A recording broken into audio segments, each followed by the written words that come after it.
Alors, pourquoi faire des constellations familiales? Eh bien, tout d'abord pour se réconcilier avec soi, mais aussi avec les autres. Également, consteller parce que c'est une démarche de paix. Et c'est toujours intéressant, dans une période aussi troublée que la nôtre, de faire une démarche de paix, une démarche de pacification. Ces constellations vraiment permettent de prendre conscience des enchevêtrements entre les différents membres d'une même famille. Ces constellations dévoilent les loyautés, les fidélités qui nous entravent, qui nous empêchent en fait d'être nous-mêmes. Alors pourquoi faire des constellations familiales? Eh bien, elles sont recommandées pour résoudre de nombreuses difficultés, et en premier, bien sûr, les difficultés familiales, conjugales. Conjugales, aujourd'hui, il suffit d'observer le nombre de divorces. C'est un nombre exponentiel. De plus en plus de personnes divorcent, les mariages tiennent peu quand les personnes se marient, mais néanmoins, des personnes qui font un enfant ensemble forment à ce moment-là un nouveau clan.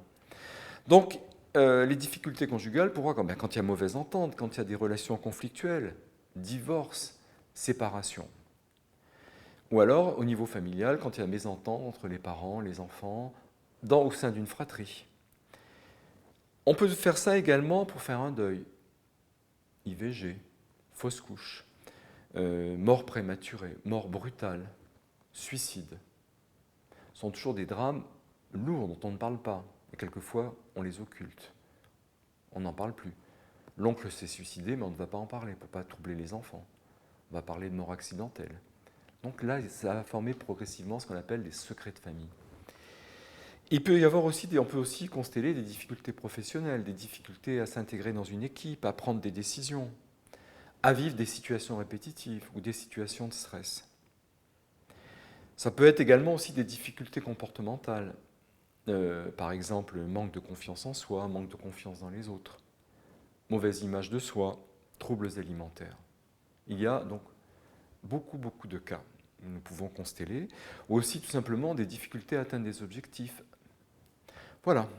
Donc nous allons toujours nous intéresser donc, à certains événements qui sont survenus dans les générations passées, qui peuvent nous affecter et qui forment ce qu'on appelle le socle des secrets de famille, c'est-à-dire des non-dits, de ce qui n'a pas été dit.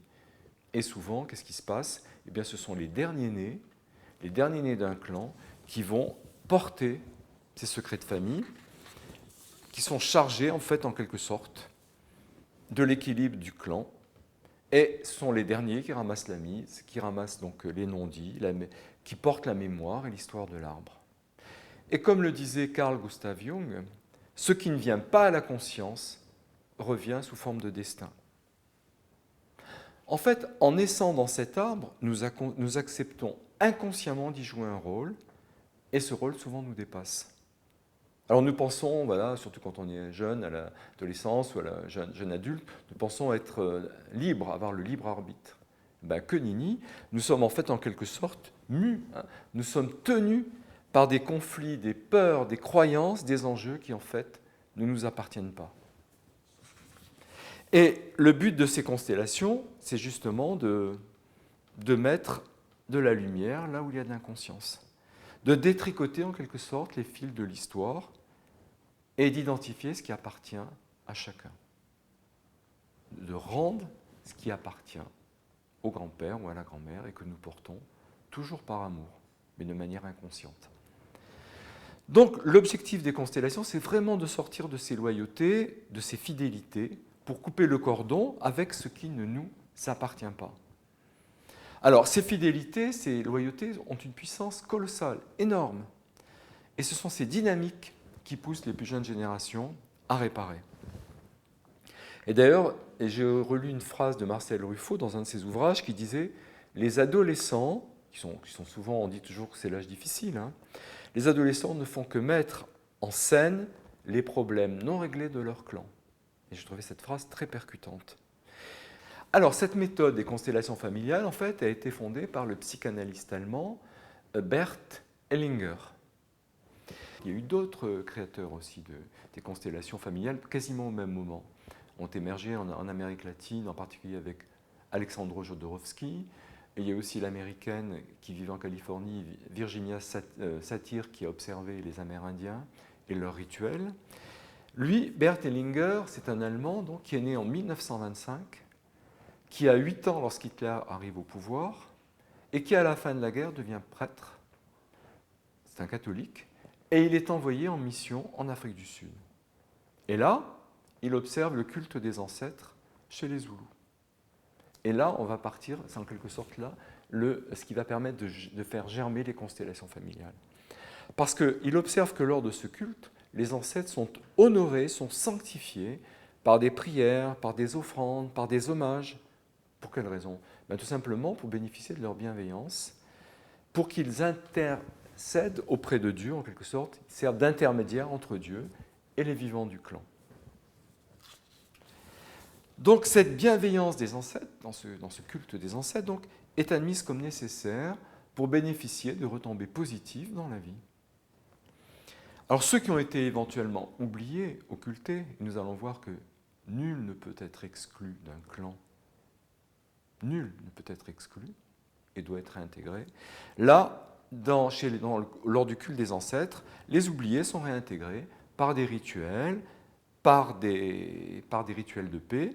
Pourquoi? Pour que chacun, pour qu'il soit à leur juste place et qu'il repose en paix.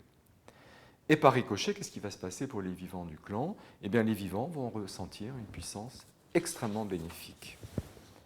Alors, Hellinger, ayant observé ce culte des ancêtres, rentre au cours des années 60 en Europe. Là, il va quitter la prêtrise, va se marier, va faire plein de thérapies, en particulier la Gestalt-thérapie, l'analyse transactionnelle, et progressivement, il va mettre à jour cette méthode des constellations familiales dans les années 80-90. Et cette méthode va connaître un succès très important en Allemagne et en Autriche, même jusque dans les villages. Pourquoi? Ça peut se comprendre, parce que nous portons aussi la mémoire d'un pays. Ce n'est pas uniquement la mémoire familiale, nous vivons dans un pays.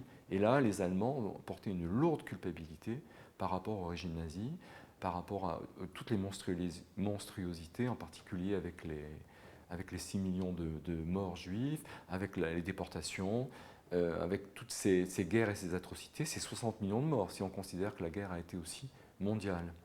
Voilà.